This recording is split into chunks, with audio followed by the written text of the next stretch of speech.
देकर सुरक्षा के लिए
बांग्लादेश का आरक्षण आंदोलन इतिहास में दर्ज हो गया है, क्योंकि इस आंदोलन ने बांग्लादेश की प्रधानमंत्री शेख हसीना को सत्ता से बेदखल कर दिया। ऐसे में बांग्लादेश में चल रहा आरक्षण आंदोलन शुरू क्यों हुआ, ये जानना बहुत जरूरी है। बांग्लादेश में आरक्षण की कहानी 1971 से शुरू होती है। ये वो साल था जब मुक्ति संग्राम के बाद बांग्लादेश को पाकिस्तान से आजादी मिली। एक साल बाद 1972 में बांग्लादेश की सरकार ने स्वतंत्रता सेनानियों के वंशजों के लिए सरकारी नौकरियों में 1972 से जारी इस आरक्षण व्यवस्था को 2018 में सरकार ने समाप्त कर दिया था। सरकार के इन दोनों फैसलों का बांग्लादेश की जनता ने दिल खोलकर स्वागत किया। लेकिन बांग्लादेश में भूचाल 2 महीने पहले आया, जब जून में हाई कोर्ट ने सरकारी नौकरियों के लिए आरक्षण प्रणाली को फिर से बहाल कर दिया। यही नहीं, कोर्ट ने 2018 में आरक्षण की व्यवस्था को खत्म करने के सरकार के फैसले को भी गैर कानूनी बताया। इस अदालती फैसले के बाद देश में बड़े पैमाने पर विरोध प्रदर्शन शुरू हो गए। हालांकि बांग्लादेश की शेख हसीना सरकार ने उच्च न्यायालय के फैसले को सुप्रीम कोर्ट में चुनौती दी। सरकार की अपील के बाद सुप्रीम कोर्ट ने हाई कोर्ट के आदेश को निलंबित कर दिया। मामले ने तूल और तब पकड़ लिया जब प्रधानमंत्री हसीना ने अदालती कार्रवाई का हवाला देते हुए प्रदर्शनकारियों की मांगों को पूरा करने से इनकार कर दिया। सरकार के इस कदम के चलते छात्रों ने अपना विरोध तेज कर दिया। प्रधानमंत्री ने प्रदर्शनकारियों को रजाकार की संज्ञा दी। बांग्लादेश में रजाकार उन्हें कहा जाता है जिन पर 1971 में देश के साथ विश्वासघात करके पाकिस्तानी सेना का साथ देने का आरोप लगा था।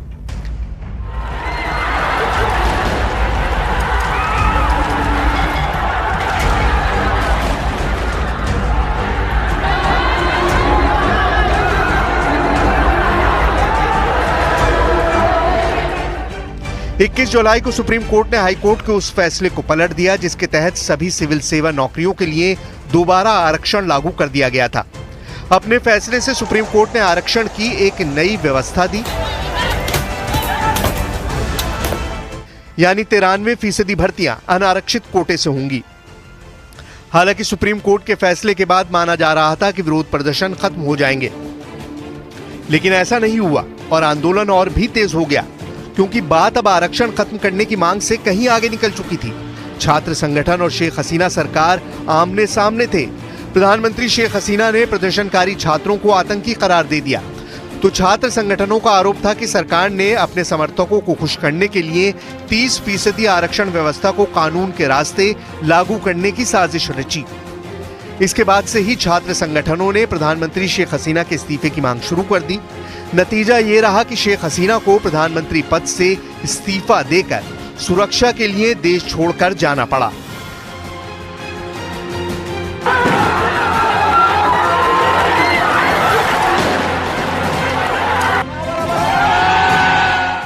ढाका समेत तमाम शहरों में हालात बेकाबू।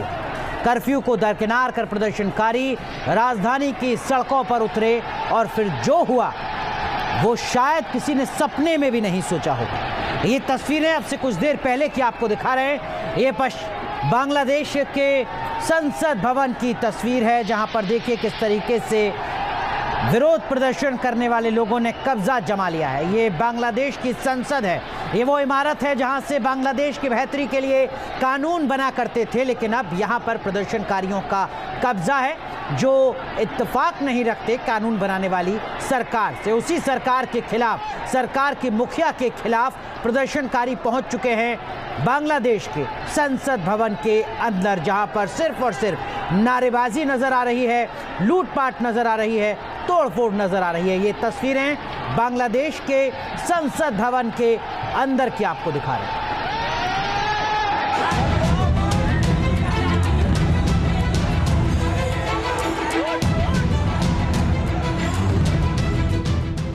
बांग्लादेश में तख्ता पलट, प्रधानमंत्री आवास पर प्रदर्शनकारियों का कब्जा। कहीं श्रीलंका न बन जाए बांग्लादेश। ये सवाल इसलिए क्योंकि बांग्लादेश से जो तस्वीरें सामने आई हैं वो डराने वाली है।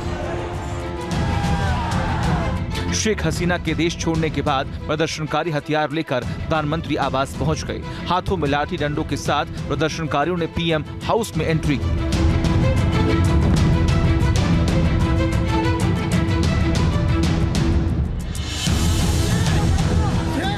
इतना ही नहीं, कुछ तो बाइक लेकर भी प्रधानमंत्री आवास में दाखिल हो गए। इस कैप लगाए लड़के को देखिए, बांग्लादेशी झंडे के साथ पीएम हाउस के अंदर घूम रहा है।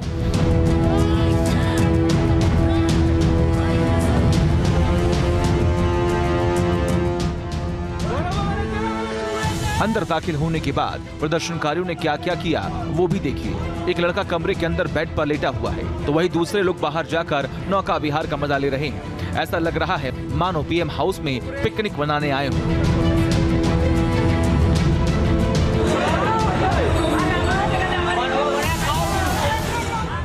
बेखौफ लोगों ने प्रधानमंत्री आवास में पार्टी भी की। ये देखिए, उपद्रवी जमकर चिकन पार्टी कर रहे हैं। हिंसा के इस दौर में पार्टी का मजा ले रहे हैं। ये वीडियो सोशल मीडिया पर जमकर वायरल हो रहा है।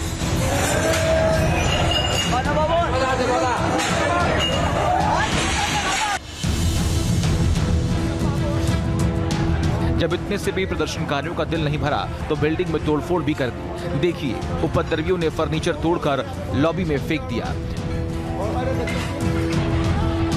इसके बाद आता है लूट का नंबर। किसी ने कपड़े लूटे तो किसी ने बर्तन। जिसके हाथ में जो आया वो लेकर निकल पड़ा।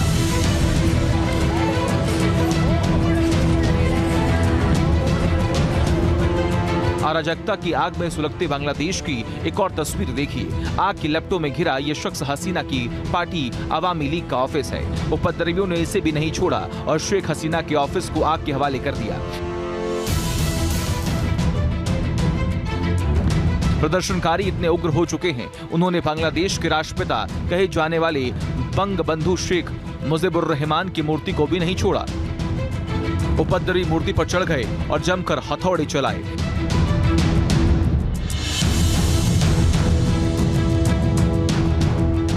इस पूरे बवाल की शुरुआत उस वक्त हुई जब देशव्यापी कर्फ्यू को दरकिनार कर हजारों की संख्या में प्रदर्शनकारी लॉन्ग मार्च के लिए ढाका के शाहबाग चौराहे पर इकट्ठा हुए।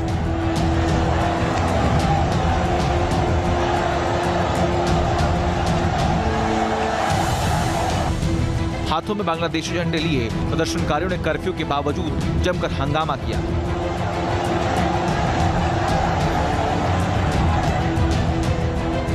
और अपनी जीत के नारे भी लगाए।